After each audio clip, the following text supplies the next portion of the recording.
The following review contains spoilers. My brothers, my sisters, it is said that I hate les noms magiques. I do not hate them. I do not. For I do not fight out of hatred. Magic blooms only in rare souls. Hollywood. They just can't help themselves. Every film must have at least some globalist propaganda. It wouldn't be a complete Hollywood film if it didn't. The idea that a movie could be just a movie without a hidden agenda is an alien concept to the ruling class silver screen producers. Why focus purely on entertainment and storytelling when you can incept anti-nationalist propaganda at the same time? Make money and gaslight the masses. It's two for the price of one. Before I continue with the review, I do need to explain. I haven't seen the previous episode in the Fantastic Beasts series, so this review is based purely on my opinion of this installment as a standalone film. If it seems like I don't quite understand what's going on, that's because I don't. I'm not generally a pop culture content creator. It's the embedded propaganda that I'm interested in. Fantastic Beasts: The Crimes of Grindelwald picks up after the previous film with the main villain in wizard prison. He quickly escapes and sets about his evil plan to take over the world and make wizards the ruling class over the no-maj. That's non-magic using humans, otherwise known as muggles. Beasts of burden is how he describes them. After all, there's no point ruling the world if there's no one to rule. I know what you're thinking. Isn't that exactly what globalists are trying to do? Ha! Good point, but no. Globalists are way worse. You see, globalists want to breed out races and eliminate the vast majority of the human species. Grindelwald just wants his pure-blood wizards to rule the world. He acknowledges that a few will die in the process, but he doesn't wish to genocide the non-magic folk. It's quite noble of him, actually, for a murderous megalomaniac, of course. Much of the film is spent discussing heritage and bloodlines, but it's clear only the bad guys care about this kind of thing. They are overly concerned with keeping their magic bloodlines as pure as possible, and this is just plain evil. According to the author, anyway. Bloodlines and ethnic lineage are common themes throughout the Harry Potter universe, and it's always the realm of the baddies. You see, Grindelwald is Hitler, and purebloods are his Aryan race.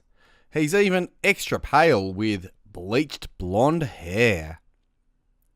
The story follows several characters, one called Credence, who doesn't know his real name or where he came from.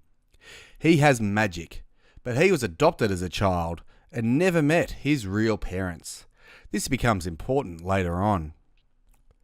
At the start of the film, while Hitlerwald is still in prison, a character mentions they cut out his tongue because he was just too convincing. Make of that what you wish. The protagonists have the task of finding Hitlerwald and bringing him to justice. He's the most powerful wizard in the world, and he's dangerous. Dumbledore can't help him because he's in a blood pact with Grindelwald from way back when they were doing nasty things between the sheets, but they were just friends. Magic means the best of buddies can't actually hurt each other. The writers couldn't make this too easy, could they? They need to set up a final showdown and all of that Hollywood stuff. The protagonists eventually catch up to evil, bad, ethnic nationalist Aryan wizard man as he speaks before a crowd of pure-blood wizarding folk. One protagonist even says, "These are purebloods. They kill people like us for sport." At least try to hide it, guys. or gals, whatever you are. I wouldn't want to misgender you or anything like that. The speech itself is quite amazing. The clip at the start was merely a taste of its true brilliance. I'd suggest everyone watch the film just for this scene. It elevates gaslighting from mere propaganda to an art form. Hitlerwald speaks of non-violence, claims his opponents are the violent ones, and condemns his opponents for attacking those who simply want to learn the truth. He talks of wanting to prevent war, and gives the crowd a glimpse of the coming world war, including a nuclear bomb. He's trying to prevent this death and destruction. He's not the bad guy, he just wants to rule the world for the sake of peace. Hitlerwald doesn't even consider the non-magic people to be lesser. They are just different. They are of other value, not lesser value. His views are not about hatred, but love. It is not a coincidence that these are common sentiments of nationalists fighting against the globalist cabal. We do indeed want to prevent the coming civil wars, and want to allow people to find out the truth for themselves. Our political opponents are most definitely violent, and we are not afraid of saying it. Most of all, ethnic nationalists, other than National Socialists, do view other races as merely other, not lesser. All human beings have value in the eyes of God, after all. The purpose of this speech is obvious: to paint all ethnic nationalists with the brush of power-hungry megalomaniacs wanting to take over the world. It's to program NPCs into automatically putting their guard up when nationalists use these truthful words. To make them think nationalists must be snake oil salesmen covering a darker motive. Goebbels would be proud. Then again, he was actually calling out establishment propaganda of the day, so maybe he wouldn't.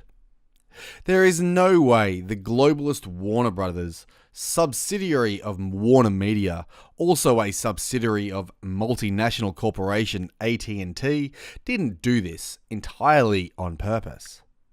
They know the arguments we make, and they are desperate to counter the narrative because it resonates. It's about inoculating the normies. They want people to make the connection without even thinking about it. The issue, of course, being Hitlerwald is genuinely a murderous megalomaniac who actually wants to take over the world, while ethnic nationalists just want their people to be left alone. Hey, did you hear that ethnic nationalist talk about love for his people, and that it's really the globalists who are violent? Sounds just like that pale bastard Grindelwald. It would be clever if it wasn't so damn obvious. And I, for one, won't be changing the way I speak just because globalists want to project onto their opponents. Nor should anyone, for that matter. If anyone says, you sound like Grindelwald, it's just a matter of laughing and calling out the globalist propaganda built into the movie. It's a great talking point, to be perfectly frank. The final scene was the propaganda icing for the Stalin cake. After convincing Credence to join his cause, Hitlerwald takes his new protege back to the Nuremberg fortress in the Austrian mountains, probably to meet Magic Eva Braun and Magic Hermann Goering. In Nuremberg fortress, Hitlerwald reveals to Credence that he is actually Aurelius Dumbledore, the long-thought-dead brother of Albus. Dun dun dun! Here the film ends in preparation for the third installment.